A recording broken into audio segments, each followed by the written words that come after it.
അല്ല. പക്ഷെ ഏറ്റവും നല്ല ഹെൽപ്ഫുൾ ആയിട്ടുള്ള 2 വ്യായാമം ഞങ്ങൾക്ക് പറഞ്ഞു. ഒന്ന് നമ്മളിപ്പോൾ നമ്മൾ ഒരു ചുമരുമ്മൽ ഇങ്ങനെ ബോഡി സ്ക്വാട്ട് എന്ന് പറയും. നമ്മളിങ്ങനെ നിൽക്കുക, എന്താ കാലിങ്ങനെ വെച്ചിട്ട് നമ്മളിങ്ങനെ ഒരു കസേരയിൽ ഇരിക്കുമ്പോൾ കസേര വേണ്ട, ഇവിടെ ഇരിക്കില്ല ഇങ്ങനെ. അപ്പോൾ അത് ഒരു കസേര അല്ല, കസേര വേണ്ട, നമുക്ക് ഇതിൻ്റെ ആ ഒരു ഇത് വരാൻ വേണ്ടിയിട്ട്. എന്നിട്ട് ഇങ്ങനെ ഇരുന്ന് കഴിഞ്ഞാൽ ഇത് ഒരുപാട് നമ്മളെ ബ്ലഡ് പ്രഷർ കൊടുക്കാൻ സഹായിക്കും. ഒന്ന് ഇരുന്ന് നോക്കി, അതൊരു 1-2 മിനിറ്റ് നിങ്ങൾക്ക് നിങ്ങൾ എത്ര സമയം പറ്റുമോ അതിങ്ങനെ ചെയ്തുകൊണ്ടിരുന്നാൽ മതി. ദിവസം രാവിലെ വൈകിട്ടോ എപ്പോഴെങ്കിലുമൊക്കെ ഒന്ന് ചെയ്ത് നോക്കി. ഇങ്ങനെ വെച്ചിട്ട് ഇങ്ങനെ വെക്കണം, അങ്ങനെയൊക്കെ ചെയ്യാം. അല്ല, ഇരിക്കണം ഇങ്ങനെ ഇരുന്നില്ല, ഇങ്ങനെ ഇരിക്കണം കുറച്ചുകൂടി.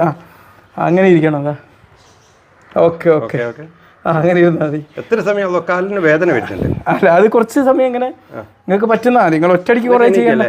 ഒരു എക്സസൈസ് തന്നെ പ്ലാങ്ക് പൊസിഷൻ. അല്ല, ഈ എക്സസൈസ് ഇങ്ങനെ നമ്മൾ ഇരുന്നും എഴുന്നേറ്റും അങ്ങനെയൊക്കെ ചെയ്യാം.